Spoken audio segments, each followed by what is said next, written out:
there's a story about a man who sort of gets into a road rage incident, and it is said that he was attacked at a gas station once they decided to pull over, because it all started on the road. So that is why they are calling it a road rage incident, which ended up with the deletion of 2 people. Yes, you heard me correctly. 2 people were deleted because one person could not control their temper, and so it spilled into the next person and then the next person, and the next thing you know, everyone is angry and trying to delete each other. And I don't know exactly what happened. I'm going to watch this video along with y'all, but to my understanding, things shouldn't have went the way that they did. And it all boils down to being able to control your emotions. I know other stories that are similar to this where, and I'm talking about personally, where road rage affected someone and they ended up losing their lives. I know people whose family members ended up losing people on the road due to road rage because somebody cut someone else off, or they flipped them off, gave them the middle finger, said something out the window, threw a bottle of water out the window at them. I've seen it all, I've heard it all. And I'm pretty sure you probably have too, but sometimes we don't think about the consequences of our actions and what may occur based on said actions, especially on the road where someone is pissed off. I've been in a situation myself where I had to calm down because this person almost came directly into my lane on purpose after cutting me off, and now you're playing with my life. And so I did get pissed off, I did get angry. I'm not even going to lie to you. And so I started following him. He sped up, I sped up. He slowed down, I slowed down. He got in the right lane, I got in the right lane. I won't even lie to y'all. I've done this in the past, but now I know for a fact that it's not worth it. And that's what I need y'all to understand. It's just not worth it. If someone gets into it with you on the road, whatever they do while you are driving, it is not worth it, because you are now risking your life, and not just your life, whoever the passengers in your vehicle are and whoever else is on the road. Because I've even seen a man start shooting out his window, yes, blindly while he's driving with one hand, just shooting on the highway. I've seen this video, and there's no telling who he could have hit. Innocent people get deleted based on our actions sometimes.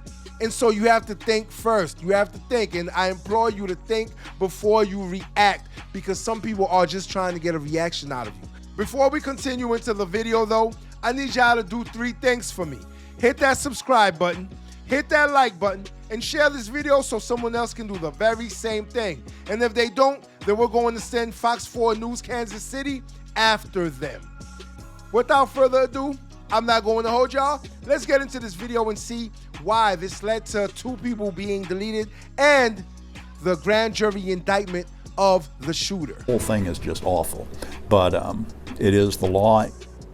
Well, Fox 4 obtained some new video showing more of what led up to a deadly gas station shooting. A grand jury recently indicted Emmanuel Hernandez in one of 2 shooting deaths. I'm Bria Leff. I'm John Holt. It returned the same charges of voluntary manslaughter and armed criminal action. But the family of the brothers who were shot and killed question why the charges aren't murder. Fox 4's Dave DeMarco live at the Jackson County Courthouse tonight with the video you'll see only on Fox 4. Dave. And I showed that video today to an attorney not involved in this case for his legal analysis of Missouri's Stand Your Ground law and its potential application here. Family of Taylor and Byron Garrett say shooting last month at a Truman and Brooklyn gas station was a result of road rage. Probable cause statements make no mention of it, but video obtained by Fox 4 filed in the case seems to show Emmanuel Hernandez's silver Escalade and the Garrett's black Escape in close proximity on the roads for at least 3 minutes before the Escape made a turn after the Escalade at 12th and Brooklyn. The Garrett brothers arrived at the gas station first, and once Hernandez started towards the convenience store, surveillance video shows words briefly exchanged and the taller brother striking Hernandez and both men chasing him back towards his car. Wow.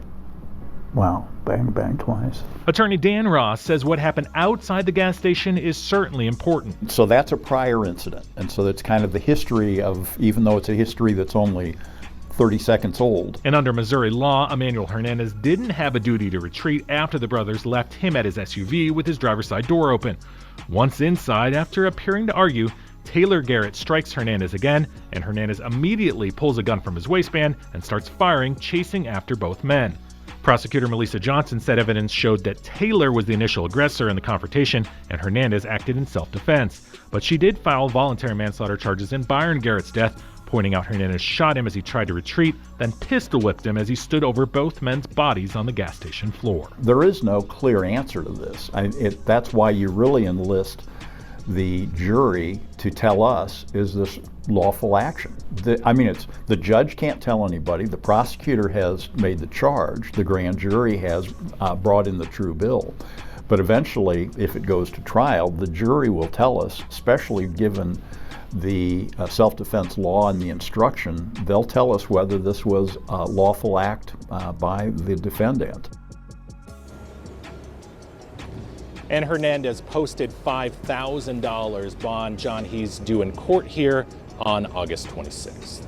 In my opinion, I'll be 100 with y'all. And I always keep it 100 with y'all. I don't think it was a lawful shooting. I just don't think it was a lawful shooting.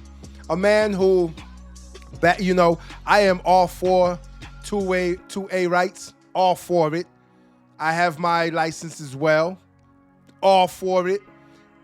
I have quite a few firearms, all for it, because law-abiding citizens definitely need a way to defend themselves.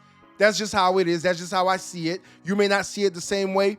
It's fine. It's okay, because you never think about needing something until you actually need it. Think about that for a second. But I just don't see it as being a lawful shooting in both cases, especially with the video. Now, road rage. They were definitely on the road, probably antagonizing each other. That's why they were riding side by side for 3 minutes. Words were probably exchanged. We couldn't see, but words were probably exchanged, or even gestures. They didn't even have to roll down the windows. They could have made gestures towards each other for whatever reason. We know that things happen. Okay, cool. Now, whenever he turned in after the Escalade, or he turned right after the Escalade made that right, I don't know if they were following each other or not. Now, you do see that the other car pulled in first, not the Escalade, not the shooter. He didn't pull in first. The others did. And so the shooter pulled in second. You have to wonder. You just got into it with these two gentlemen, these two brothers. You just got into it with them, right? On the road while y'all were driving. Why pull into the same gas station as them minutes later? Because that's exactly what he did.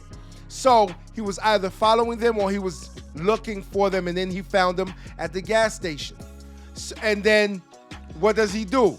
He walks up to the gas station and even more words are exchanged. I don't know who started it. I don't know who started it. I wasn't there. We can't tell how everything went down based on the video that we just watched. But as soon as my man swung, he could have fought back. He didn't fight back. He didn't even swing, not once. And I don't care if you got two people on you, you still need to fight back. Instead, he ran to his car. Okay, cool. Now here's something that the brothers did, which was not too smart in my eyes. They went back, they chased him back to his vehicle, back to his car. Do you know what a lot of people have in their vehicles? You know exactly what a lot of people have in their vehicles. That's where they store their firearms. This is the reason why a lot of car break-ins are due to perpetrators looking for firearms. And so they chased him back to his vehicle. They chased him to his car. He could have pulled out right then and there and shot both of them.